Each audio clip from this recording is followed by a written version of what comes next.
ರಾಜಯೋಗಿ ಗುರುಬಸವ ಮಹಾಶ್ರೀಗಳವರ ದಿವ್ಯಗತಿಗೂ ಭಕ್ತಿಯಿಂದ ನಮಿಸಿ ಪರಮ ಪೂಜ್ಯ ಶ್ರೀಮನ್ ನಿರಂಜನ ಪ್ರಣವ ಸ್ವರೂಪಿ ಚನ್ನಬಸವ ಮಹಾಶ್ರೀಗಳವರ ದಿವ್ಯಗತಿಗೂ ಭಕ್ತಿಯಿಂದ ನಮಿಸಿ ಅನುಭಾವ ವೇದಿಕೆಯ ದಿವ್ಯ ಸಾನ್ನಿಧ್ಯ ಭವಿಷ್ಯದ ಆತ್ಮೀಯರು, ಶ್ರೇಷ್ಠ ಚಿಂತಕರು, ಶಿವಜ್ಞಾನಿಗಳಾದಂತಹ ಪರಮ ಪೂಜ್ಯ ಶ್ರೀ ಸಿದ್ಧಪ್ರಸಾದ ಮಹಾಸ್ವಾಮೀಜಿಯವರಿಗೂ ಕೂಡ ಭಕ್ತಿಯಿಂದ ನಮಿಸಿ ಸಂಗೀತ ಬಳಗದವರಾದಂತಹ ಶ್ರೀ ಸಿದ್ಧಾರೂಢ ಅವರಳ್ಳಿಯವರಲ್ಲಿಯೂ ಹಾಗೂ ತಬಲಾವಾದಕರಲ್ಲಿ ಮತ್ತು ಶ್ರದ್ಧೆಯಿಂದ ಆಗಮಿಸಿದಂತಹ ತಮ್ಮೆಲ್ಲರಿಗೂ ಭಕ್ತಿಪೂರ್ವಕ ಶರಣಾರ್ಥಿಗಳು.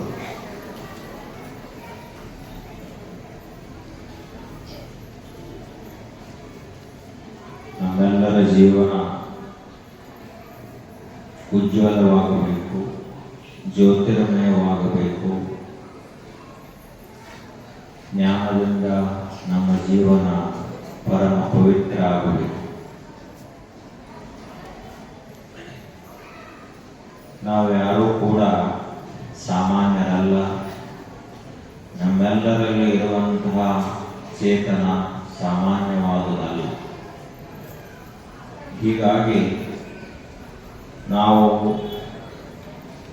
ಸಣ್ಣವರು ಅಂತ ತಿಳ್ಕೋಬಾರ್ದು.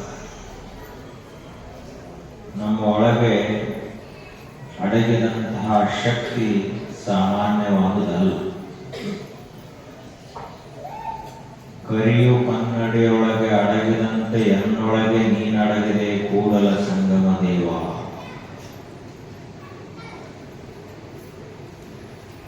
ಕನ್ನಡಿ ಬಹಳಷ್ಟು ಸಾಣದ, ಆದರೆ ಆನೆ ಬಹಳ ದೊಡ್ಡ. ಅಂತಹ ದೊಡ್ಡ ಆನೆಯನ್ನ ಈ ಒಂದು ಸಣ್ಣದಾದಂತಹ ಕನ್ನಡಿ ಇಡೀ ಆನೆಯನ್ನೇ ತೋರಿಸ್ತದೆ. ಆನೆಯಷ್ಟು ದೊಡ್ಡದ ಕನ್ನಡಿ ಇಲ್ಲ, ಆದರೆ ಆ ಇಡೀ ಆನೆ ಈ ಕನ್ನಡಿಯಲ್ಲಿ ಮೂಡಿಕೊಳ್ಳುತ್ತದೆ, ಪ್ರತಿಬಿಂಬಿತವಾಗುತ್ತದೆ. ಹಾಗೆ ನಾವೆಲ್ಲರೂ ಬಹಳಷ್ಟು ಸಣ್ಣವರು ಈ ಜಗತ್ತಿನ ದೃಷ್ಟಿಯಿಂದ. ನಮ್ಮ ಗಾತ್ರ ಬಹಳಷ್ಟು ಚಿಕ್ಕದು, ನಾವಿರುವಂತಹ ವಾಸಸ್ಥಾನಗಳು ಬಹಳಷ್ಟು ಚಿಕ್ಕವು, ನಮ್ಮ ಶಾರೀರಿಕ ಇತಿಮಿತಿಗಳು ಕೂಡ ಬಹಳಷ್ಟು ಪರಿಮಿತ. ಆದರೆ ನಮ್ಮೊಳಗೆ ಅಡಗಿದಂತಹ ಚೈತನ್ಯ ಘನ ಪರಮಾತ್ಮ ದೇವ ಚೈತನ್ಯ ಸಣ್ಣದಲ್ಲ. ಕರಿಯು ಕನ್ನಡಿಯೊಳಗೆ ಅಡಗಿದಂತೆ ಎನ್ನೊಳಗೆ ನೀನಡಗಿದೆ ಕೂಡಲ ಸಂಗಮ ದೇವ.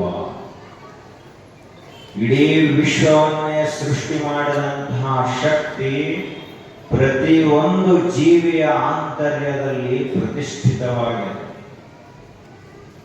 ಹೀಗಾಗಿ ನಾವು ಯಾರೂ ಕೂಡ ಸಣ್ಣವರಲ್ಲ, ಸಾಮಾನ್ಯರಲ್ಲ. ನಮ್ಮೊಳಗೆ ಇರುವಂತಹ ಮೂಲ ಚೈತನ್ಯ ಯಾವುದು ಅಂದ್ರೆ ದೇವರು. ನಾವು ಏನೇ ಮಾಡಲಿ, ಪಾಪಿಗಳಾಗಲಿ, ಪುನೀತರಾಗಲಿ, ಪುಣ್ಯವಂತರಾಗಲಿ, ಧರ್ಮಿಗಳು, ಕರ್ಮಿಗಳು, ಅಧರ್ಮಿಗಳು ಯಾರಾದರೂ ಸರಿ, ನಾವು ಬಹಳಷ್ಟು ಲೋಭಿಗಳಾಗಿರಬಹುದು, ಪ್ರಾಪಂಚಿಕ ವ್ಯಾಮೋಹಿಗಳಾಗಿರಬಹುದು, ಆದರೆ ನಮ್ಮ ಒಳಗಿರುವಂತಹ ಚೈತನ್ಯ ಮಾತ್ರ ಬದಲಾಗಿಲ್ಲ. ಆಕಾಶ ಯಾವ ರೀತಿಯಾಗಿ ವಾಯು ಹೆಂಗಿದ್ದರೂ ಸರಿ, ಎಂತಹ ಸುಗಂಧವಾಗಲಿ ದುರ್ಗಂಧವಾಗಲಿ, ಮಳೆ ಬಿದ್ದರೂ ಸರಿ ಬೀಳದೆ ಇದ್ದರೂ ಸರಿ, ಪೃಥ್ವಿ ತಿರುಗಿದರೂ ಸರಿ ತಿರುಗದಿದ್ದರೂ ಸರಿ, ಬಿಸಿಲು ಬಿದ್ದರೂ ಸರಿ ಬಿಸಿಲು ಇರದಿದ್ದರೂ ಸರಿ, ಯಾವ ರೀತಿಯಾಗಿ ಆಕಾಶ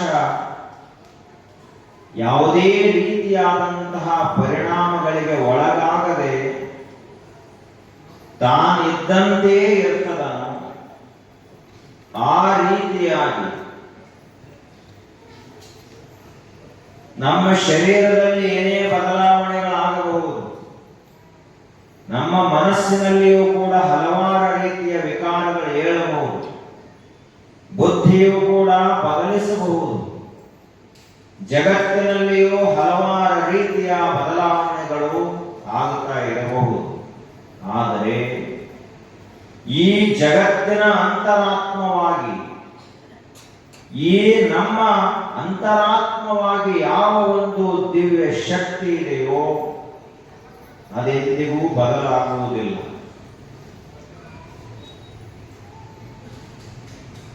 ಉಳ್ಳವರು ಶಿವಾಲಯ ಮಾಡುವರಯ್ಯ,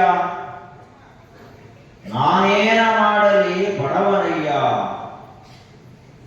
ಎನ್ನ ಕಾಲೇ ಕಂಬ, ದೇಹವೇ ದೇಗುಲ, ಶಿರವೇ ಹೊನ್ನ ಕಳಶವಯ್ಯ. ಸ್ಥಾವರ ಕಳೆಯುಂಟು, ಜಂಗಮ ಕಳೆವಿಲ್ಲ. ಈ ಶರೀರ ಅಂದ್ರೆ ಏನು ಸಾಮಾನ್ಯ ಅಲ್ಲ. ಇದು ಬಹಳ ಸಣ್ಣದಿರಬಹುದು, ಆದ್ರೆ ನಾವು ತಿಳಿದಷ್ಟು ಸಾಮಾನ್ಯವಾಗಿಲ್ಲ ಇದು. ಅವರು ಹೇಳ್ತಾರ, ಉಳ್ಳವರು ಶಿವಾಲಯ ಮಾಡುವರು. ಉಳ್ಳವರು ಅಂದ್ರೆ ಯಾರು ಶ್ರೀಮಂತರು, ಯಾರು ರಾಜ ಮಹಾರಾಜರು, ಯಾರ ಹತ್ತಿರ ಸಾಕಷ್ಟು ಸಂಪತ್ತದನು ಅಂಥವರು ದೊಡ್ಡ ದೊಡ್ಡ ಗುಡಿಗಳನ್ನು ಕಟ್ಟಿಸ್ತಾರೆ ದೇವರ ಸಲುವಾಗಿ. ಆದ್ರೆ ನಾನೇನ ಮಾಡಲಿ ಬಡವನಯ್ಯ, ನಾ ಬಡವನೇನೆ, ನನ್ನ ಹತ್ತಿರ ಅಷ್ಟು ರೊಕ್ಕನೂ ಇಲ್ಲ, ಒಂದು ಗುಡಿ ಕಟ್ಟಿ ದೇವರ ಪೂಜಾ ಮಾಡುವಷ್ಟು ಸಾಮರ್ಥ್ಯವೂ ನನ್ನಲ್ಲಿ ಇಲ್ಲ. ಎನ್ನ ಕಾಲೇ ಕಂಬ, ಹಾಗಾದ್ರೆ ನಾಯೇನು ದೇವರ ಪೂಜಾ ಮಾಡ್ಲಿಕ್ಕೆ ಬರುವುದಿಲ್ಲೇನು, ದೇವರ ಗುಡಿಯನ್ನ ಕಟ್ಟಲಿಕ್ಕೆ ಬರುವುದಿಲ್ಲೇನು? ಬಸವಣ್ಣನವರು ಹೇಳ್ತಾರ, ಕಟ್ಟಲಿಕ್ಕೆ ಬರ್ತದ. ನೀನು ಎಷ್ಟೇ ಬಡವನಾಗಿರು, ನೀನು ಕೂಡ ಒಂದು ಗುಡಿಯನ್ನು ಕಟ್ಟಬಹುದು, ನೀನು ಕೂಡ ಪರಮಾತ್ಮನ ಪೂಜೆಯನ್ನು ಮಾಡಬಹುದು. ಒಬ್ಬ ಶ್ರೀಮಂತನಿಗೆ ಒಲಿದಂತಹ ದೇವರು ನಿನಗೂ ಕೂಡ ಒಲಿತ. ರೊಕ್ಕದಿಂದ ಅವನು ಶ್ರೀಮಂತನಾಗಿರಬಹುದು, ನಿನಗೆ ದೇವರ ರೊಕ್ಕದಿಂದ ಕಡಿಮೆ ಇದ್ರೂ ಕೂಡ ಭಕ್ತಿಯಿಂದ ನಿನ್ನನ್ನು ಶ್ರೀಮಂತ ಮಾಡಿರುತ್ತ. ಎನ್ನ ಕಾಲೇ ಕಂಬ, ಒಂದು ಗುಡಿಯನ್ನ ಬಳಕ ಅಲ್ಲಿ ಕಂಬಗಳ ಬೇಕು. ಹಂಗ ನನ್ನ ಶರೀರದ ಕಾಲುಗಳೇನದಾವಲ್ಲ ಇವೇ ಕಂಬಿದ್ದಂಗ. ದೇಹವೇ ದೇಗುಲ, ಇಡೀ ನನ್ನ ಶರೀರ ಏನದ, ಈ ಶರೀರವೇ ಒಂದು ಗುಡಿ. ಶಿರವೇ ಹೊನ್ನ ಕಳಶವಯ್ಯ, ತಲೆ ಏನದಲ್ಲ ಇದು ಸಾಮಾನ್ಯವಾದದ್ದಲ್ಲ, ಗುಡಿಗೆ ಇಟ್ಟಂತಹ ಬಂಗಾರದ ಕಳಶ ಇದು. ಹೊನ್ನ ಕಳಶ ಅಂದ್ರೆ ಬಂಗಾರದ ಕಳಶ ಶಿಖರ. ಶಿರವೇ ಹೊನ್ನ ಕಳಶವಯ್ಯ, ಸ್ಥಾವರಕ್ಕೆ ಅಳಿವುಂಟು, ಜಂಗಮಕ್ಕೆ ಅಳಿವಿಲ್ಲ. ಅವ್ರು ಹೇಳ್ತಾರ ಬಸವಣ್ಣನವರು, ಹೊರಗ ಕಟ್ಟಿದಂತಹ ಗುಡಿ ಇಂದೆಲ್ಲ ನಾಳೆ ಬಿದ್ದು ಹೋಗುತ್ತದೆ, ಅಲ್ಲಿರುವಂತಹ ಮೂರ್ತಿಯು ಒಡೆದು ಹೋಗುತ್ತದೆ. ಆದ್ರ ಈ ಶರೀರ ಅನ್ನುವಂತಹ ಗುಡಿ ಇದು ಕೂಡ ಇದಕ್ಕೂ ಆಯುಷ್ಯದ ಇದು ಬಿದ್ದು ಹೋಗುತ್ತದೆ. ಆದರೆ ಈ ಶರೀರ ಅನ್ನುವಂತಹ ಗುಡಿಯ ಒಳಗಡೆ ಯಾವ ದೇವರನ್ನ ನಾನು ಪ್ರತಿಷ್ಠಾಪಿಸಿದನಲ್ಲ ಆ ದೇವರು ಒಡೆದು ಹೋಗುವುದಿಲ್ಲ. ಸ್ಥಾವರಕ್ಕೆ ಅಳಿವುಂಟು, ಜಂಗಮಕ್ಕೆ ಅಳಿವಿಲ್ಲ. ಜಂಗಮ ಅಂದ್ರೆ ಏನು? ತತ್ವ. ಜಂಗಮ ಅಂದ್ರ ಜ್ಞಾನ, ಅರಿವು, ತಿಳುವಳಿಕೆ. ಪರಮಾತ್ಮ ಅಂದ್ರೆ ಏನು? ಜ್ಞಾನ. ದೇವರಂದ್ರೆ ಏನು? ಶುದ್ಧವಾದಂತಹ ತತ್ವ, ತಿಳುವಳಿಕೆ, ಅರಿವು. ಅರಿವಿನ ಮಹಾಧನವೇ ದೇವರು. ಅಂತಹ ದೇವರ ಎಂದಿಗೂ ನಾಶವಾಗುವುದಿಲ್ಲ. ನಾನು ಇಂತಹ ದೇವರನ್ನ ಪೂಜೆ ಮಾಡುವಂಥವ ಅಂತ ಬಸವಣ್ಣನವರು ಹೇಳಿದರು. ಹೀಗಾಗಿ ನಾವು ಯಾರೂ ಕೂಡ ಸಾಮಾನ್ಯರಲ್ಲ, ಸಣ್ಣವರು ಅಲ್ಲ. ಆದ್ರೆ ನಮ್ಮ ತಪ್ಪು ತಿಳುವಳಿಕೆಯಿಂದಾಗಿ, ನಮ್ಮ ಅಜ್ಞಾನದಿಂದಾಗಿ ನಾವು ಏನ್ ತಿಳ್ಕೊಂಡಿದ್ದೀವಿ ಅಂದ್ರ, ನಾವಂದ್ರೆ ಯಾವ ಕೆಲಸಕ್ಕೂ ಬರಲಾರದವರು, ಬಹಳಷ್ಟು ಸಣ್ಣವರು, ಬಹಳ ಪಾಪ ಮಾಡಿದಂಥವರು, ದೇವರಿಗೆ ನಮಗ ಬಹಳ ದೂರದ, ಇನ್ನೋ ಎಂದೋ ಏನೋ ಮುಕ್ತಿ, ಹಿಂಗ ನಾವು ತಿಳ್ಕೊಂಡಿದ್ದೀವಿ. ಆದರೆ ಇದು ನಮ್ಮ ಅಜ್ಞಾನದಿಂದ ಬಂದಂತಹ ಮಾತೇ ಹೊರತು ನಿಜವಾದಂತಹ ಮಾತು ಇದಲ್ಲ. ನಾವೆಲ್ಲರೂ ಕೂಡ ಪ್ರಯತ್ನ ಮಾಡ್ಬೇಕು. ಸ್ವಲ್ಪ ಆದರೂ ಒಂದು ಕನ್ನಡಿ ಇರ್ತದಂದ್ರ ಆ ಕನ್ನಡಿ ಮ್ಯಾಲ ಧೂಳು ಮುಚ್ಚಿರ್ತದೆ, ಧೂಳು ಬಂದ ಬಿದ್ದಿರ್ತದೆ. ಆ ಧೂಳನ್ನ ಒರೆಸುವಂತಹ ಕೆಲಸ ನಾವು ಮಾಡಬೇಕು. ನಮ್ಮ ಒಳಗನ ದೇವ ಚೈತನ್ಯ ಅಡಗದ, ಆದ್ರ ಮನಸ್ಸ ಹೊಯ್ದಾಡ್ತಾ ಇರುವುದರಿಂದ, ನಮ್ಮ ಮನಸ್ಸಿನಲ್ಲಿ ಅನೇಕ ರೀತಿಯಾದಂತಹ ಕಸ ಬಿದ್ದಿರುವುದರಿಂದಾಗಿ ನಮ್ಮೊಳಗಿರುವಂತಹ ದೇವರ ದರ್ಶನ ನಮಗಾಗ್ತಾ ಇದೆ. ಹೊರಗಿರುವಂತಹ ಎಲ್ಲವೂ ಕೂಡ ಒಂದೊಂದು ಪ್ರತೀಕಗಳ ಮಾತ್ರ, ಒಂದೊಂದು ಚಿಹ್ನೆಗಳು ಮಾತ್ರ, ದೇವರನ್ನ ಸಂಕೇತ ಮಾಡ್ತಾವ ಅಷ್ಟೇ. ನಿಜವಾದ ದೇವರು ಅವಲ್ಲ. ಕಲ್ಲದ ಅಂದ್ರ ಅದು ನಿಜವಾದ ದೇವರಲ್ಲ. ಬೇಕಾದಂತಹ ಮೂರ್ತಿ ಇರಬಹುದು, ಆದ್ರೆ ಆ ಮೂರ್ತಿ ನಿಜವಾದ ದೇವರಲ್ಲ. ನೀವು ಎಷ್ಟೇ ಚಲೋ ಕೆಚ್ಚಿರಬಹುದು, ಅದನ್ನು ಸರಿಯಾಗಿ ವಿಚಾರ ಮಾಡಿ ನೋಡಿದ್ರೆ ಅದು ಒಂದು ಕಲ್ಲದನೇ ಹೊರತು ನಿಜವಾದ ದೇವರಲ್ಲ. ಹಾಗಾದ್ರೆ ಅದು ಬರೀ ಕಲ್ಲೇನು ಅಂದ್ರೆ ಬರೀ ಕಲ್ಲನೂ ಅಲ್ಲ, ಅದೊಂದು ಸಂಕೇತ, ಅದೊಂದು ಚಿಹ್ನೆ, ಅದೊಂದು ಗುರುತು. ನಾವು ಇಲ್ಲಿಂದ ಒಂದು ಊರಿಗೆ ಹೋಗ್ಬೇಕಾದ್ರೆ ಒಂದ ಕಲ್ಲು ಹಾಕಿರ್ತಾರ, ಒಂದು ಬೋರ್ಡ್ ಹಾಕಿರ್ತಾರ. ಆ ಬೋರ್ಡ್ ಓದಿದೀವಿ ಅಂತ ಗೊತ್ತಾಗ್ತದೆ, ಇಷ್ಟು ದೂರ ಹೋಗಬೇಕು ಅಂತ ಗೊತ್ತಾಗುತ್ತೆ, ಇಂಥ ಊರು ಇಲ್ಲದ ಅಂತ ಗೊತ್ತಾಗುತ್ತೆ. ಹಂಗ ದೇವರನ್ನ ನೆನಪು ಮಾಡಿಕೊಡುವ ಸಲುವಾಗಿ ಮಾಡಿದಂತಹ ಸಂಕೇತಗಳೇ ಮೂರ್ತಿಗಳು, ಸಂಕೇತಗಳೇ ಕಲ್ಲಿನಲ್ಲಿ ತಯಾರಾದ ದೇವರು. ನಿಜವಾದ ದೇವರವ ಅಲ್ಲ. ಹಾಗಾದ್ರೆ ದೇವರು ಯಾರು? ಎಲ್ಲಿ ಅದ ದೇವರು? ದೇವರಂದ್ರೆ ಏನು ಬರೀ ಒಂದು ಕಲ್ಪನೆಯೋ? ದೇವರಂದ್ರೆ ಏನೊಂದು ಬರೀ ಭಾವನಾತ್ಮಕ ವಿಷಯವೇ? ದೇವರು ಅಂದ್ರೆ ಇದೊಂದು ಬೌದ್ಧಿಕ ತರ್ಕವೇ? ದೇವರಂದ್ರೆ ಇದು ಏನು? ಇದನ್ನು ಯಾರು ಮಾಡಿದರು? ದೇವರಂದ್ರೆ ಅದೊಂದು ತರ್ಕವೂ ಅಲ್ಲ, ವಿಚಾರವೂ ಅಲ್ಲ, ಅದೊಂದು ಭಾವನಾತ್ಮಕ ವಿಷಯವೂ ಅಲ್ಲ, ಇದನ್ನು ಯಾರೂ ಮಾಡಲೂ ಇಲ್ಲ. ಹಾಗಾದ್ರೆ ಇದು ಏನು ಅಂತ ಕೇಳಿದ್ರ, ಅದು ಇಡೀ ಜಗತ್ತಿಗೆ ಆಧಾರಭೂತವಾಗಿರುವಂತಹ ಒಂದು ತತ್ವ. ಭೂಮಿ ಯಾವುದರ ಮೇಲೆ ನಿಂತದ ಅಂತ ಕೇಳಿದ್ರ ದೇವತತ್ವದ ಮೇಲೆ ಈ ಭೂಮಿ ನಿಂತದ. ಸೂರ್ಯ ಯಾವ ಶಕ್ತಿಯಿಂದ ಬೆಳಗ್ತಾ ಇದ್ದಾನಂದ್ರ ದೇವತತ್ವದ ಶಕ್ತಿಯಿಂದ ಸೂರ್ಯ ಬೆಳಗ್ತಾ ಇದ್ದ. ಮಳೆ ಯಾವ ಕಾರಣದಿಂದ ಆಗ್ತದಂದ್ರ ದೇವಶಕ್ತಿಯ ಆಶೀರ್ವಾದದಿಂದ ಮಳೆ ಆಗುತ್ತೆ. ನಾವೆಲ್ಲ ಯಾವ ಶಕ್ತಿಯ ಕಾರಣದಿಂದ ಬದುಕಿದ್ದೀವಿ ಅಂದ್ರ ದೇವಶಕ್ತಿ ಇರುವುದರಿಂದ ನಾವೆಲ್ಲ ಬದುಕಿದ್ದೀವಿ.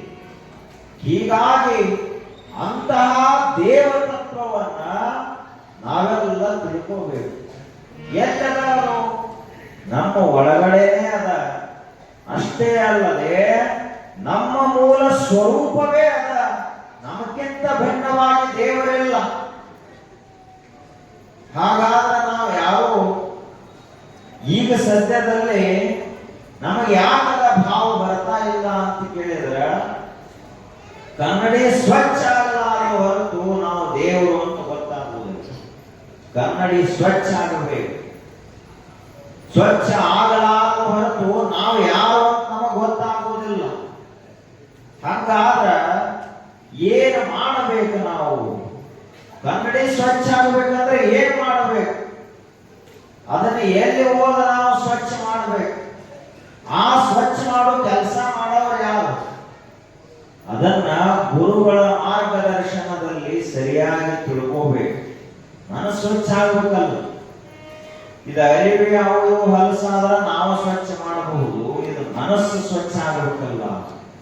ಅದು ಸ್ವಚ್ಛವಾಗಬೇಕಾದ್ರೆ ಇದೇ ತಾವು ಸತ್ಸಂಗ ಮಾಡ್ತಾ ಇದ್ದೀರಲ್ಲ, ಇದೇ ಕಾರಣ. ಇದರಿಂದ ಮನಸ್ಸು ಸ್ವಚ್ಛ ಆಗುತ್ತೆ. ಅಧ್ಯಾತ್ಮದಿಂದ ಮನಸ್ಸು ಸ್ವಚ್ಛ ಆಗ್ತದ. ಪ್ರಪಂಚದ ಮಾತುಗಳನ್ನು ಕೇಳುವುದರಿಂದ ಅಲ್ಲ. ಶ್ರೀಮಂತರ ಕಥೆಯನ್ನ ಹೇಳಿ ಅಥವಾ ಅದನ್ನ ಕೇಳುವುದರಿಂದಾಗಿ ಮನಸ್ಸು ಸ್ವಚ್ಛ ಆಗುವುದಿಲ್ಲ. ರಾಜ ಮಹಾರಾಜರ ಚರಿತ್ರೆಗಳನ್ನ ಕೇಳುವುದರಿಂದ ಮನಸ್ಸು ಸ್ವಚ್ಛ ಆಗುವುದಿಲ್ಲ. ಏನಾಗ್ತದ? ಮತ್ತಷ್ಟು ಹೊಲಸಾಗ್ತದ. ಶ್ರೀಮಂತರ ಕಥೆಯನ್ನು ಕೇಳಿದ್ರೆ ನಮ್ಮಲ್ಲಿ ಆ ಸಂಪತ್ತು ಇಲ್ಲಲ್ಲ, ನಾವು ಅದನ್ನು ಪಡೆಯಬೇಕು, ನಾವು ಶ್ರೀಮಂತರಾಗಬೇಕು, ನಮ್ಮಲ್ಲೇನು ಕಡಿಮೆದ ಅಂತ ಹಿಂಗ ಅಹಂಕಾರ ಹೆಚ್ಚಾಕೋತ ಹೋಗ್ತದೆ, ಅಜ್ಞಾನ ಹೆಚ್ಚಾಕೋತ ಹೋಗ್ತದ. ಆದ್ರ ಅದೇ ಶರಣರ ಚರಿತ್ರೆಗಳನ್ನು ಕೇಳುವುದರಿಂದ, ಅವರ ವಚನಗಳನ್ನು ನಾವು ಮೆಲುಕು ಹಾಕುವುದರಿಂದ ಹೊಲಸಾದಂತಹ ಮನಸ್ಸ ಸ್ವಚ್ಛವಾಗುತ್ತದೆ. ಹೀಗಾಗಿ ನಾವು ಶಿವಶರಣರ ಚರಿತ್ರೆಗಳನ್ನು ಕೇಳಬೇಕು.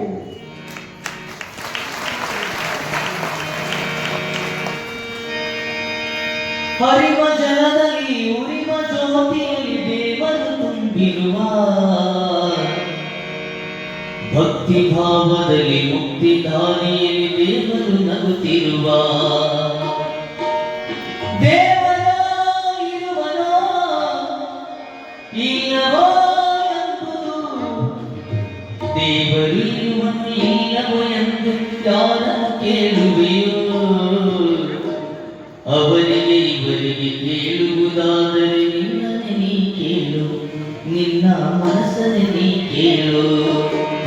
ದೇವರ ಇರುವನೋ ಇಲ್ಲವೋ ಎಂಬುದು, ದೇವರ ಇರುವನೋ ಇಲ್ಲವೋ ಎಂಬುದು, ದೇವರಿರುವನು ಎಂದಿನಂದು ಯಾರನ್ನು ಕೇಳಲು, ದೇವರಿರುವನು ಇಲ್ಲವೋ ಎಂದು ಅವರಿಗೆ ಇವರಿಗೆ ಕೇಳುವುದಾದರೆ ಮನಸ್ಸಲ್ಲಿ ಕೇಳು, ನಿನ್ನ ಮನಸ್ಸಲ್ಲಿ ಕೇಳು.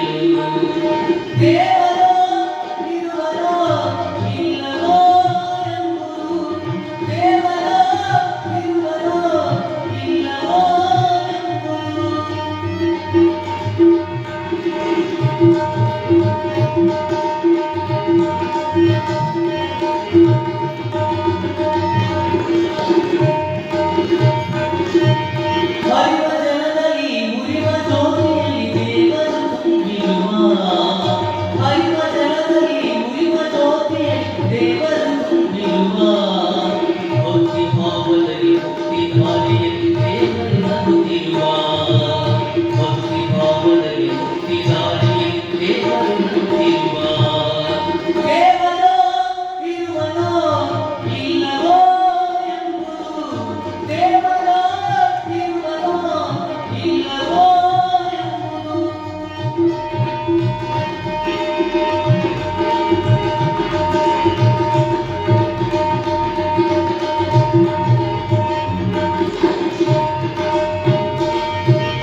ಭಾವದಲ್ಲಿ ಮುಕ್ತಿದಾರಿಯಲ್ಲಿ ದೇವರು ನಗುತ್ತಿರುವ ಭಕ್ತಿ ಭಾವದಲ್ಲಿ ಮುಕ್ತಿದಾರಿಯಲ್ಲಿ ದೇವರು ನಗುತ್ತಿರುವ ದೇವರ ಇರುವನೋ ಇಲ್ಲವೋ ಎಂಬುದು ದೇವರ ಇರುವನೋ ಇಲ್ಲವೋ ಎಂಬುದು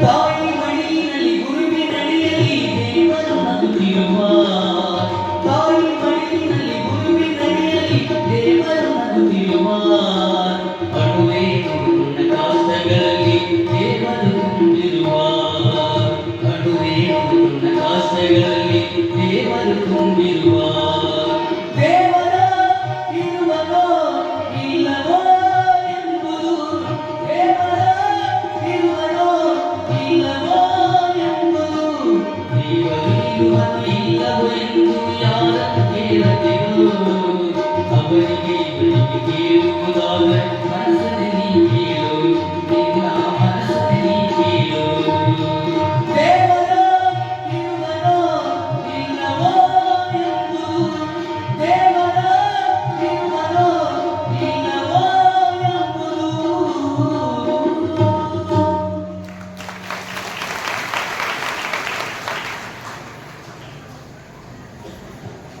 ಮನುಷ್ಯ ಸತ್ಸಂಗವನ್ನು ಮಾಡಬೇಕು. ಅದರಿಂದ ಮನಸ್ಸು ಶುದ್ಧವಾಗುತ್ತದೆ. ಶುದ್ಧವಾದ ಮನಸ್ಸಿನಲ್ಲಿ ಇರುವಂತಹ ವಸ್ತುವೇ ದೇವರು.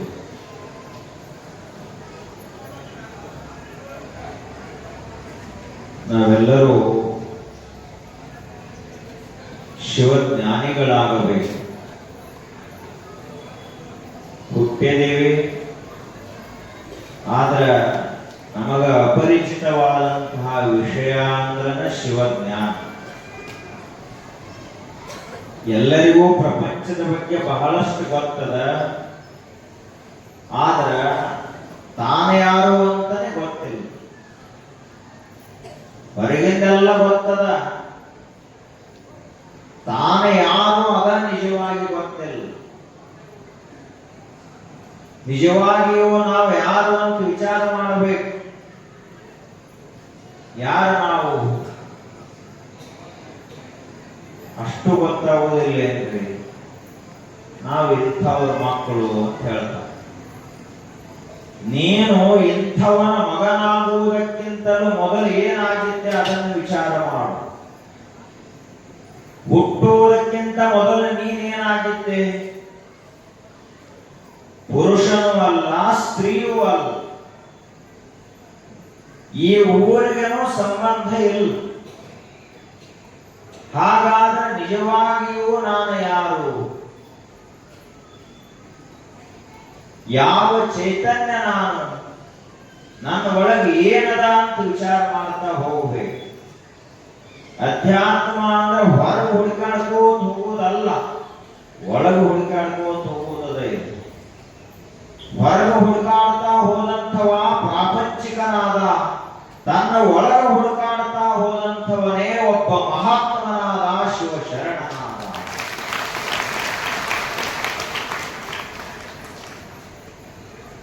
ನಮಗ ಈ ಒಳಗೆ ಹುಡುಕಾಡುವಂತಹ ಕಲೆ ಗೊತ್ತಬೇಕು.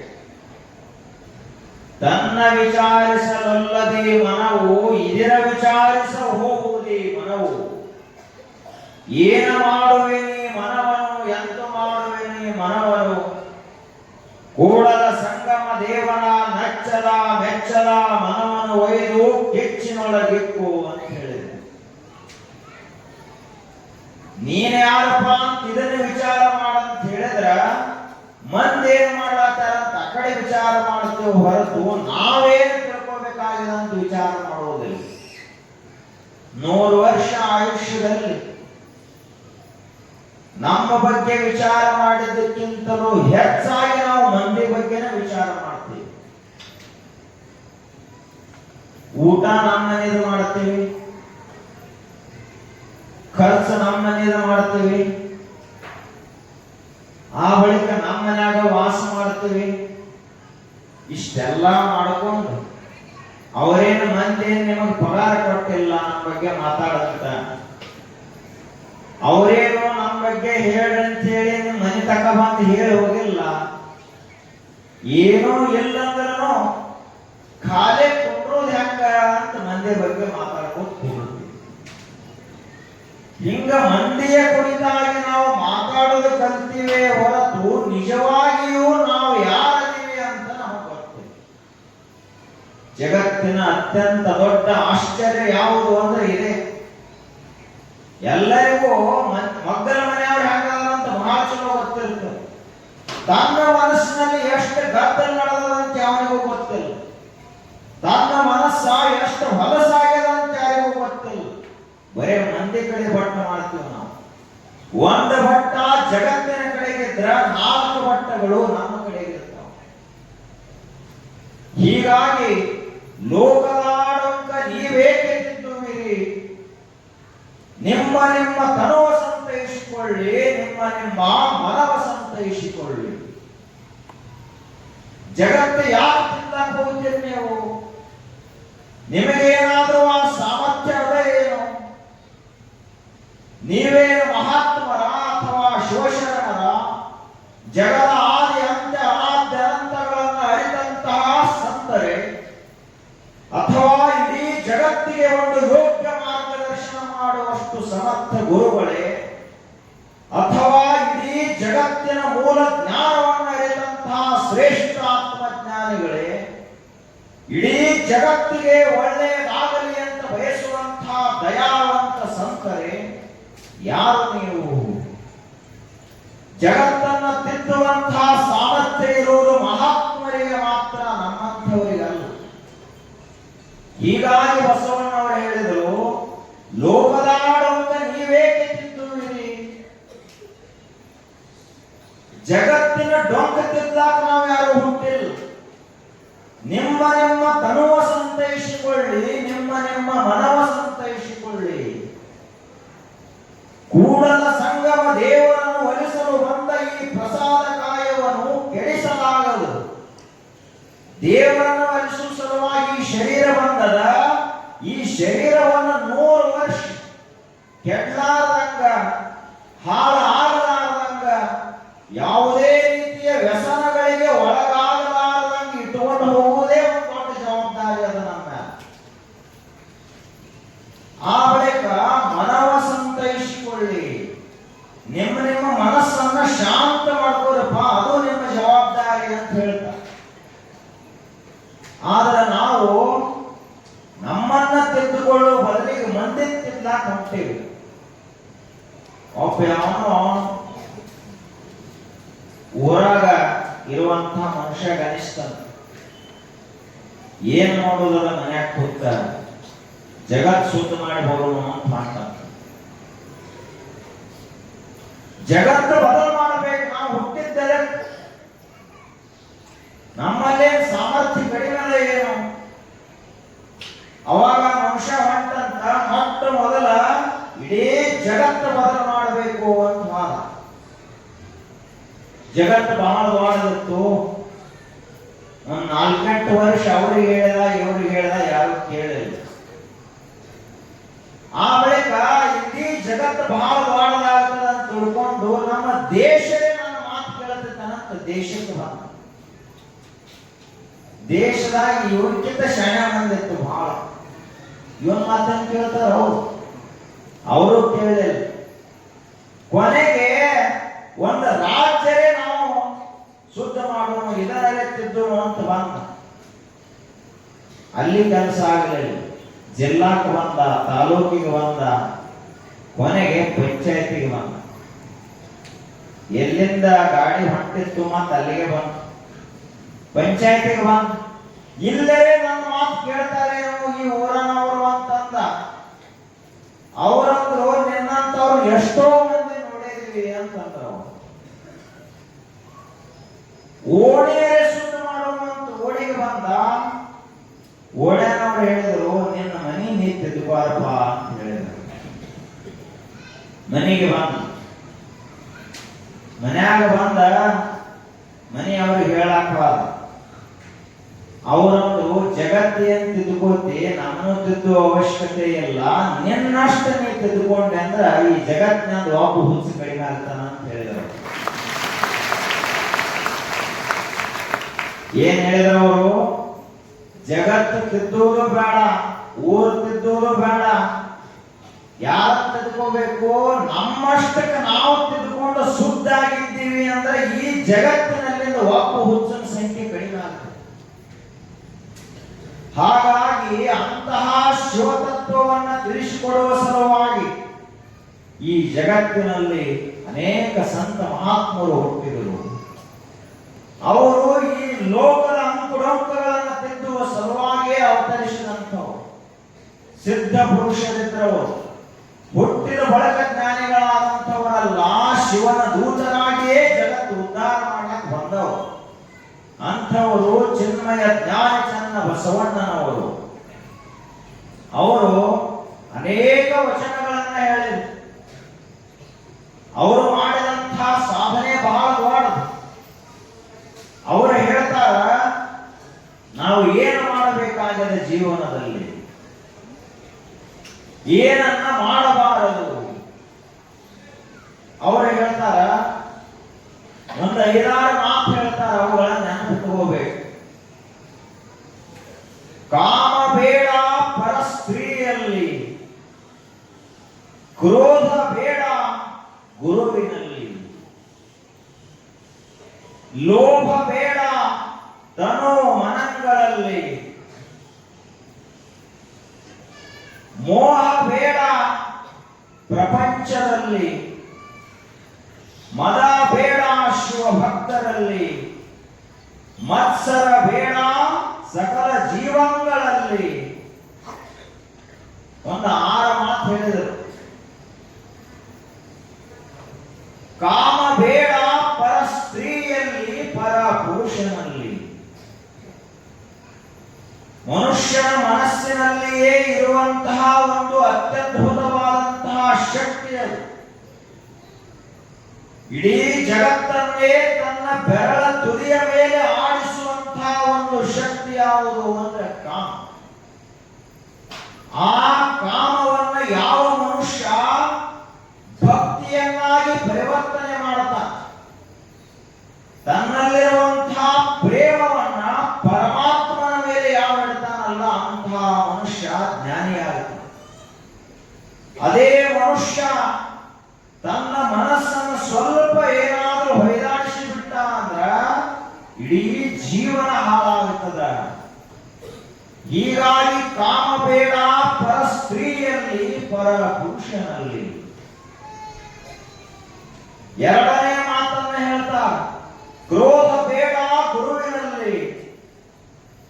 ಗುರುಗಳು ಅಂದ್ರೆ ನಮಗೆ ಕಲಿಸುವ ಸಲುವಾಗಿ, ನಮಗ ತಿದ್ದಿ ಹೇಳುವ ಸಲುವಾಗಿ ಅವತರಿಸಿದಂತಹ ಮಹಾತ್ಮರು. ನಾವು ಅವರಲ್ಲಿ ಎಂದಿಗೂ ಶಿಟ್ಟು ಮಾಡಿಕೋಬಾರದು. ಈಗ ಮನೆಯಲ್ಲಿ ಬರೀ ಗುರುಗಳಂದ್ರೆ ಗುರುಗಳು ಅಷ್ಟೇ ಅಲ್ಲ, ಒಂದು ಅಕ್ಷರ ಕಲಿಸಿದವರು ಗುರುಗಳೇ, ಒಂದು ಬುದ್ಧಿಯ ಮಾತನ್ನ ಹೇಳಿದಂಥವರು ಗುರುಗಳೇ. ನಾವು ತಗ್ಗಿಗೆ ಬೀಳುವಂತಹ ಸಂದರ್ಭದಲ್ಲಿ ಒಂದು ಮಾತು ಹೇಳಿ ಬೀಳಬೇಡಪ್ಪ ಅಂತ ಹೇಳಿದ್ರು ಗುರುಗಳೇ ಅವರು. ಯಾಕೆ ಅಂದ್ರೆ ಅವರ ಆ ಮಾತು ಹೇಳದೆ ಹೋದ್ರ ನಾವು ತಗ್ಗಿಗೆ ನಿಶ್ಚಿತವಾಗಿ ಬೀಳುತ್ತಿದ್ದೇವೆ. ಹೀಗಾಗಿ ಜಗತ್ತಿನಲ್ಲಿ ಎಲ್ಲರೂ ಕೂಡ ನಮಗಾದ ರೀತಿಯಲ್ಲಿ ಗುರುಗಳೇ. ಕ್ರೋಧ ಬೇಡ ಗುರುವಿನಲ್ಲಿ. ನಿನಗೆ ಒಳ್ಳೆಯ ಮಾತನ್ನು ಯಾರ್ಯಾರು ಹೇಳ್ತಾರ ಅವ್ರ ಕುರಿತು ಎಂದೂ ಶಿಟ್ಟು ತಿಳ್ಕೋಬೇಡ. ಯಾಕೆ ಅಂದ್ರ ಗುರುಗಳು ನಮಗ ಒಳ್ಳೆಯದಾಗಲಿ ಅಂತ ಬಯಸ್ತಾರೆ, ನಮಗ್ ಕೆಟ್ಟದಾಗಲಿ ಅಂತ ಬಯಸುವುದಿಲ್ಲ. ಒಬ್ಬ ಜಶವಂತ ಸಿಂಗ್ ಅಂತ ಆಗಿ ಹೋದ ಈ ದೇಶದಲ್ಲಿ, ಬಹಳ ದೊಡ್ಡ ಮಹಾರಾಜ. ಆತ ಗುರುಕುಲದಲ್ಲಿ ಅಭ್ಯಾಸ ಮಾಡ್ತಾ ಇದ್ದ. ಅವರಿಗೆ ದುರ್ಗಾದಾಸ ಅಂತ ಒಬ್ಬರು ಗುರುಗಳಿದ್ರು. ಅವರು ಹೀಗಿದ್ದ ಗುರುಗಳು ಒಂದಿಷ್ಟು ಕೂಡ ಇವರಿಗೆ ಖಾಲಿ ಬಿಡ್ತಿರ್ಲಿಲ್ಲ. ಅಷ್ಟು ಕೆಲಸ ಹಚ್ತಿದ್ರು, ಅಷ್ಟು ಬೈತಿದ್ರು, ಆ ರೀತಿಯಾಗಿ ಅವರನ್ನು ತಯಾರು ಮಾಡ್ತಾ ಇದ್ರು. ಶಿಕ್ಷಣ ಅಂದ್ರೆ ಯಾವ ರೀತಿಯಾಗಿರ್ತದ ಅಂದ್ರ ಅಲ್ಲಿ ಏನೋ ನೋ ಕಾಂಪ್ರಮೈಸ್. ಏನೋ ಇವ ನಮ್ಮವಾದಂತ ನೋಡಿದ್ರೆ ಪೂರ್ಣ ಶಿಕ್ಷಣ ಆಗುವುದಿಲ್ಲ. ಈಗ ಬಂಗಾರವನ್ನ ಒಂದು ಆಭರಣ ಮಾಡಬೇಕಾದ್ರ ಪತ್ತಾರ ಇದು ನಮ್ಮ ಮನೆಯ ಬಂಗಾರದ ಅಂತ ಏನಾದ್ರು ಸಾವಕಾಶ ಹೊಡೆದ ಅಂದ್ರೆ ಆಕಾರ ಬರುವುದಿಲ್ಲ. ಕುಂಬಾರ ನಾನ ಕಲಿಸಿದ ಮಣ್ಣದ, ನಮ್ಮ ಹೊಲದ ಮಣ್ಣದ, ಇದನ್ನ ಹೆಂಗ ನಾನು ಸುಡುವುದಪ್ಪ ಅಂತಂದ ಅಂದ್ರ ಅದು ಸರಿಯಾಗಿ ಸುಡುವುದಿಲ್ಲ ಬೆಳಿಗ್ಗೆ. ಹಂಗ ಶಿಕ್ಷಕರಾಗಲಿ, ಮನೆಯಲ್ಲಿ ತಂದೆ ತಾಯಿಗಳಾಗಲಿ, ಇವು ನಮ್ಮ ಹುಡುಗರದಾವು, ಇವು ಹೆಂಗ ಬಡಿಯೋನು ಹೆಂಗ ಬೈಯೋನು ಅಂದ್ರೆ ಗಡಿ ಸರಿಯಾಗಿ ತಯಾರಾಗುವುದಿಲ್ಲ. ಸುಡುವ ಕಾಲದಲ್ಲಿ ಸರಿಯಾಗಿ ಗಡಿಗೆ ಸುಡದೆ ಹೋದ್ರ ಮುಂದೆ ಅದರಲ್ಲಿ ನೀರನ್ನು ಹಾಕಲಕ್ಕಾಗುವುದಿಲ್ಲ, ಹಾಲನ್ನು ಹಾಕಲಕ್ಕಾಗುವುದಿಲ್ಲ, ಎದಕ್ಕೂ ಉಪಯೋಗಕ್ಕೆ ಬರಲಾರ್ದಂಗಾಗ್ತವು. ಆದ್ದರಿಂದ ಶಿಕ್ಷಣ ಕೊಡುವಾಗ, ಉಪದೇಶ ಮಾಡುವಾಗ ಎಂದಿಗೂ ಮನುಷ್ಯ ಇವ ನಮ್ಮವ ಅಂತ ನೋಡಬಾರದು. ಆಗ ದುರ್ಗಾದಾಸರು ಬಹಳ ಶ್ರೇಷ್ಠ ಗುರುಗಳಾಗಿತ್ತು. ಗುರುಗಳಿಗೆ ಎಂದಿಗೂ ಕೂಡ ಶಿಷ್ಯರ ಕಾಲ, ಭಕ್ತರ ಕಾಲ ಸಿಟ್ಟಿರುವುದಿಲ್ಲ. ಇವರು ತಿದ್ದುಕೊಳ್ಳಿ ಅಂತ ಅವ್ರು ಹೇಳ್ತಿರ್ತಾರೆ. ಅವಾಗ ದಿನಂಪ್ರತಿಯಾಗಿ ಅತ್ಯಂತ ಕಠಿಣವಾದ ಪರೀಕ್ಷೆಗಳು. ಮುಂದವ ಒಬ್ಬ ಮಹಾರಾಜನಾಗವನೇ, ಅವನ ಕೈಯಲ್ಲಿ ಒಂದು ಸಾಮ್ರಾಜ್ಯ ಬರುವುದಿತ್ತು. ಲಕ್ಷಾಂತರ ಕೋಟ್ಯಾಂತರ ಪ್ರಜೆಗಳ ಜವಾಬ್ದಾರಿ ಅವನ ಹೆಗಲ ಮೇಲೆ ಏರುವುದಿತ್ತು. ಹೀಗಾಗಿ ಎಷ್ಟು ದೊಡ್ಡ ಜವಾಬ್ದಾರಿ ಇರ್ತದೋ ಅಷ್ಟು ಗಟ್ಟಿಯಾಗಿ ಅವನನ್ನು ತಯಾರು ಮಾಡಬೇಕಾಗ್ತದೆ. ಬರೇ ಒಂದು ಮನೆಯನ್ನು ಸಂಭಾಳಿಸಬೇಕಾದ್ರೆ ಎಷ್ಟೋ ಗಟ್ಟಿಯಾಗಿ ನಾವು ಹುಡುಗರನ್ನು ತಯಾರು ಮಾಡಬೇಕಾಗ್ತದೆ. ಮನೆಯಾಗ ತಂದೆ ತಾಯಿಗಳು ಸರಿಯಾಗಿ ಕಲಿಸಲಾರದ ಕಾರಣದಿಂದಾಗಿ ಹುಡುಗರು ಕುಡಿಯುವುದು, ಸೇರುವುದು, ತಿನ್ನುವುದನ್ನು ಕಲಿತಾವೆ. ಗಡಿಗೆ ಸುಟ್ಟಿಲ್ಲ ಅಂತ ನೀವು ಗಡಿಗೆ ಸುಡೋದು ಅಂದ್ರೆ ನಾಳೆ ಹೋಗಿ ಉಡಿ ಹೆಚ್ಚಿನ ಹಂಗಲ್ಲ. ಶಿಕ್ಷಣ ಆ ರೀತಿಯಾಗಿ ಕೊಡಬೇಕು. ಯಾವಾಗ ಕಲಿಸೋದ್ರಿ ಶಿಕ್ಷಣ? 12ನೇ ಆದ ನಂತರ ಕಲಿಸಲ್ಲ, ಚಲೋ ಕಲಿತಾವ. ನಿಮ್ಮ ತಲೆ ಬರಬರಿ ಬೆಳೆದಿರ್ತಾರ, ಅವ್ರು ಏನೇನು ಮಾತು ಕೇಳ್ತಾರ. ಅವಾಗ ಯಾವಾಗ ನೀವು ಅವರಿಗೆ ಕಲಿಸಬೇಕು ಅಂದ್ರ ಮರವಾಗಿ ಬಗ್ಗದ್ದು ಗಿಡವಾಗಿ, ಗಿಡವಾಗಿ ಬಗ್ಗದ್ದು ಮರವಾಗಿ ಬಗ್ಗೀತೆ. ಸಣ್ಣ ಸಸಿ ಇದ್ದಾಗ ನಿಮ್ಮ ಮಾತು ಕೇಳ್ತಾವ, ಅವಾಗ ನೀವು ಹೆಂಗ ರೂಪ ಕೊಡ್ತಿಲ್ಲ ಹಂಗ ತಯಾರಾಗ. ಆಗ ದುರ್ಗಾದಾಸರು ಪ್ರತಿನಿತ್ಯದಲ್ಲಿಯೂ ಆ ರೀತಿ ತಯಾರು ಮಾಡ್ತಾ ಇದ್ರು. ಅವ ಮುಂದೆ ರಾಜ ಆಗ. ಹಿಂಗಾಗಿ ಒಂದೊಂದು ದಿವಸ ಊಟ ಕೊಡ್ತಿರ್ಲಿಲ್ಲ ಯಶವಂತ ಸಿಂಗನಿಗೆ. ಒಂದೊಂದು ದಿವಸ ನಿದ್ರೆ ಮಾಡಿಬಿಡ್ತಾ ಇರಲಿಲ್ಲ. ಒಂದೊಂದು ದಿವಸ ಕಾಡಿನಲ್ಲಿ ಹೋಗಿ ಬಿಟ್ಟು ಹಂಗ ಬರ್ತಿದ್ರು. ರಾತ್ರೋರಾತ್ರಿ ಕಾಡಿನಲ್ಲಿ ಅವನು ಕಳೆಯಬೇಕು. ಅಷ್ಟೇ ಅಲ್ಲದೆ ಒಂದೊಂದು ದಿನ ಅವನಿಗೆ ಅಗ್ನಿ ಪರೀಕ್ಷೆಗಳು. ಒಂದೊಂದು ದಿನ ಬೇಕಾದ ಸಿಕ್ಕಾಪಟ್ಟೆ ಬೈದು ಬಿಡೋದು. ನೀವು ಮನಸ್ಸಿಗೆ ಹಚ್ಕೋತಾನೋ ಇಲ್ಲೋ ಅಂತ ನೋಡೋದು. ಒಂದೊಂದು ದಿನ ಕಂಬಕ್ಕೆ ಕಟ್ಟಿ ಬಿಡೋದು. ಹಿಂಗ ಶಿಕ್ಷಣವನ್ನ ದುರ್ಗಾದಾಸ ಕೊಡ್ತಾ ಇದ್ದ. ಅವಾಗ ಅವ ಏನ ಜಸ್ವಂತ್ ಸಿಂಗ್ ಇದ್ದಲ್ಲ, ಅವ ಮನಸ್ಸಿನಾಗ ಅನ್ಕೊಂಡ, ನಮ್ಮ ಅವ್ವ ಅಪ್ಪ ತಂದ ಹಚ್ಚಾರಿ ಶಾಲೆಗೆ, ನೀ ಒಳ್ಳೆ ಶಿಕ್ಷಣ ಕೊಡ್ಲ ಅಂತಿದಿ, ಮುಂದ ನಾ ರಾಜ ಆಗ್ಬೇಕು ನೀನ್ ನೋಡ್ಕೋತ ಮನಸ್ಸಿನಾಗ ಹತ್ತಿದ್ದ. ನಿಮ್ಮ ಹುಡುಗರು ಅಂತಿರ್ತಾವ, ನೀವು ಬಹಳ ಕಠಿಣವಾದ ಶಾಲೆಗೆ ಹಚ್ಚಿದ್ರಿ ಅಂದ್ರ ನಾಯನ ಬರವಾಲ ಕರೆ ಈ ಕಡೆ ನಮ್ಮ ಅವ್ವ ಅಪ್ಪ ಹಚ್ಚಾರ ಅಂತ ಬಂದನೆ ಅಂತಿರ್ತಾವ ಹುಡುಗ. ಹಂಗ ಅವ ಜಸ್ವಂತ್ ಸಿಂಗ್ ಅತ್ತಿದ್ದ ಮನಸ್ಸಿನೊಳಗ ಮ್ಯಾಲ ಮತ್ತೆ ಇನ್ನೊಂದು 2 ಬಡಿತಾರ. ಹಿಂಗ ಅವನ ಶಿಕ್ಷಣ ಎಲ್ಲ ಪೂರ್ಣ ಮುಗಿತ್ತು. ಒಂದಿಷ್ಟು ಅವನಲ್ಲಿ ದೋಷ ಇರಲಾರದಂಗ ಅಂಜಲಾರದಂಗ ಅವನನ್ನು ತಯಾರು ಮಾಡಿದ್ದ ದುರ್ಗಾದಾಸ. ಗುರುಗಳಂದ್ರೆ ಹೆಂಗಿರಬೇಕು ಅಂದ್ರೆ ದುರ್ಗಾದಾಸನಂಗಿರಬೇಕು. ಅವ್ವ ಅಪ್ಪ ಅಂದ್ರೆ ದುರ್ಗಾದಾಸನಂಗಿರಬೇಕು. ಮಕ್ಕಳಿಗೆ ಹಸಿವಿನ ಮಹತ್ವವನ್ನು ತಿಳಿಸಿಕೊಡ್ಬೇಕು. ಮಕ್ಕಳಿಗೆ ನಿದ್ರೆಯ ಮಹತ್ವವನ್ನು ತಿಳಿಸಿಕೊಡ್ಬೇಕು. ಒಂದ ಹನಿ ಬೆವರ ಹನಿ ಹೆಂಗ್ ಬರ್ತದ ಅಂತ ಮಕ್ಕಳಿಗೆ ಕಲಿಸಿಕೊಡ್ಬೇಕಾಗ್ತದ. ಅದೇ ಎಸಿ ರೂಮ್ನಲ್ಲಿ ಕುಂತ್ರೆ ಬೆವರ ಹನಿ ಬರ್ತದೆ? ಕಾರಿನಲ್ಲಿ ಕುಂತು ತಿರುಗಾಡಿದ್ರೆ ಬೆವರ ಹನಿ ಬರ್ತದೆ ಏನು?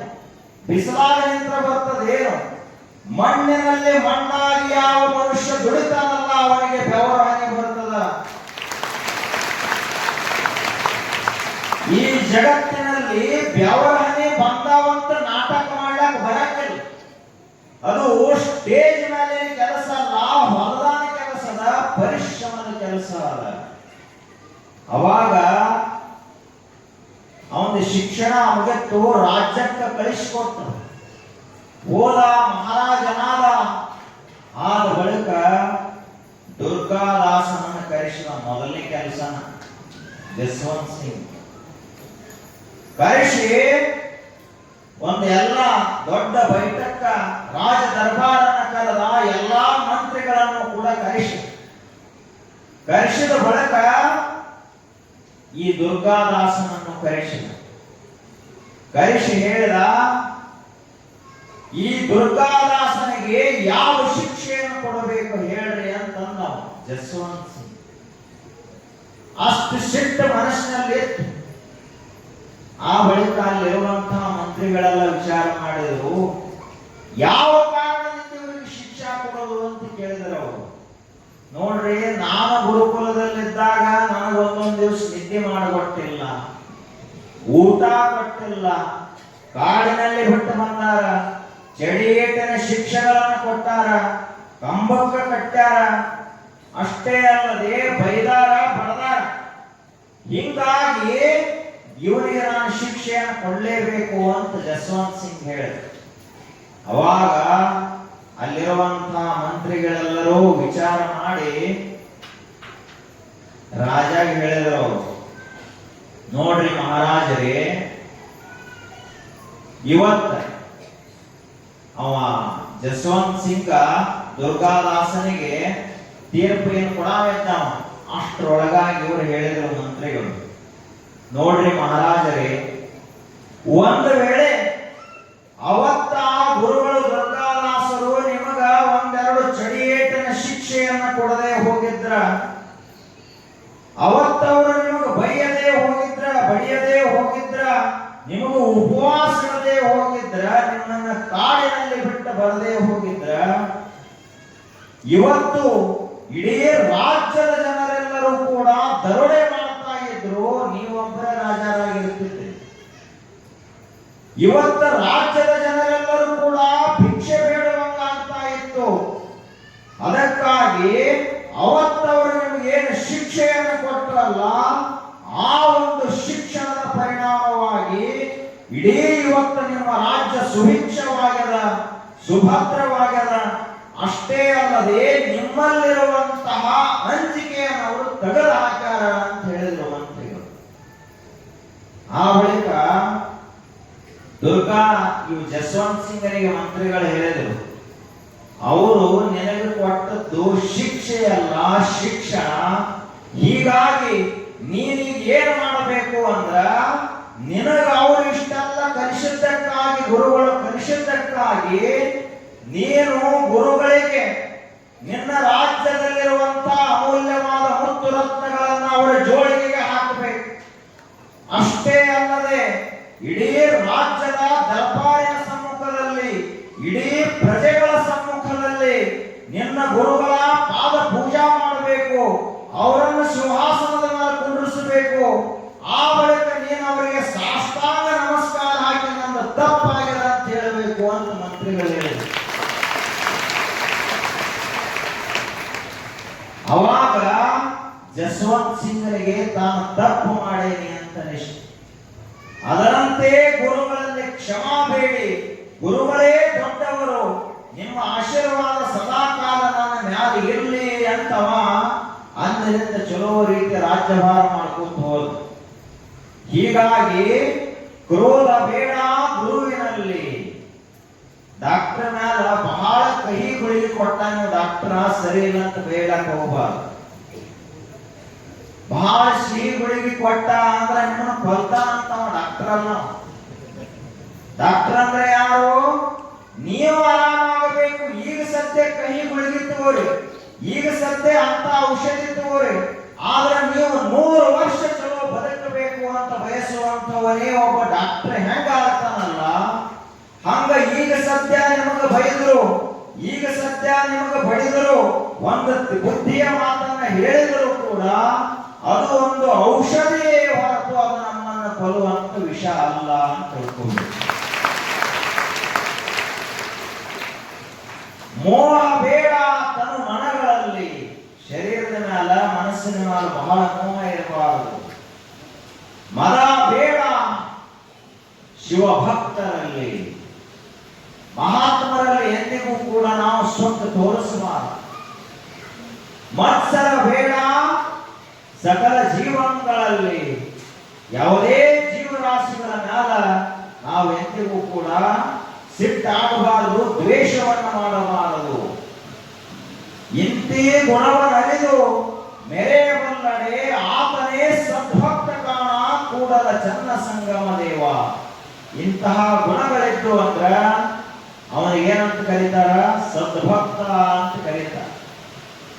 ಚನ್ನ ಬಸವಣ್ಣನವರು ಅಂದ್ರ ಬಹಳ ನೇರವಾಗಿ ಹೇಳುವಂಥವ್ರು, ಯಾವುದೇ ಮುಚ್ಚು ಮರೆ ಇಲ್ಲದೆ ಮಾತನಾಡುವಂಥವ್ರು. ಅವರು ನಮಗ ಹಿಂಗ ಇರಬೇಕು ಅಂತ ನಿಯಮವನ್ನು ಹಾಕಿಕೊಟ್ಟು ಅಷ್ಟೇ ಅಲ್ಲದೆ ಇಡೀ ಲಿಂಗಾಯತ ಸಿದ್ಧಾಂತವನ್ನು ಕಟ್ಟಿಕೊಟ್ಟು ಅಂತಹ ಚನ್ನ ಬಸವಣ್ಣನವರ ಕುರಿತು ಮತ್ತೆ ನೋಡೋಣ.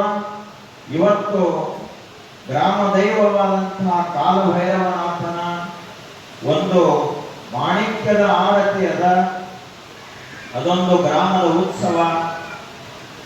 ನೋಡ್ರಿ ಹೆಸರನ್ನ ಎಷ್ಟು ಚಲೋ. ಯಾವ ಆರತಿಯನ್ನು ನಾವು ದೇವರಿಗೆ ಮಾಡಬೇಕು ಅಂದ್ರ ಇಡೀ ಜಗತ್ತಿನಲ್ಲಿ ಬೆಲೆ ಬಾಳುವಂತಹ ಮಾಣಿಕ್ಯ, ಅದರಲ್ಲಿಟ್ಟು ನಾವು ಕಾಲಭೈರವನಿಗೆ ಆರತಿಯನ್ನು ಮಾಡಬೇಕು. ಯಾಕೆ ಮಾಡಬೇಕು ಅಂತ ಕೇಳಿದ್ರ ನಾವೆಲ್ಲರೂ 100 ವರ್ಷ ಸುಖವಾಗಿ ಬಾಳಬೇಕು. ಈ ಊರಿಗೆ ಮಳೆ ಬೆಳೆ ಯಾವಾಗಲೂ ಆಗ್ತಾ ಇರಬೇಕು. ಯಾರಲ್ಲಿ ಕೂಡ ವೈಮನಸ್ಯ ಬರಬಾರದು. ನಾವೆಲ್ಲರೂ ಕೂಡ 10-20 ಸಾವಿರ ಜನ ಇರಬಹುದು, ಒಂದೇ ಮನೆಯವರಾಗ ನಾವು ಇರಬೇಕು ಅಂತ ಊರಿನ ಹಿತಕ್ಕಾಗಿ ಮಾಡುವ ಪ್ರಾರ್ಥನೆಯೇ ಮಾಣಿಕ್ಯದ ಆರತಿ. ಹಾಗಾಗಿ ತಾವೆಲ್ಲರೂ ಕೂಡ ಈಗ ಪ್ರಸಾದವನ್ನು ತೆಗೆದುಕೊಂಡು ಆ ಆರತಿಗೆ ಎಲ್ಲರೂ ದೇವಸ್ಥಾನಕ್ಕೆ ಬರಬೇಕು ಅಂತ ಹೇಳ್ತಾ ಇವತ್ತಿನ ಸತ್ಸಂಗಕ್ಕೆ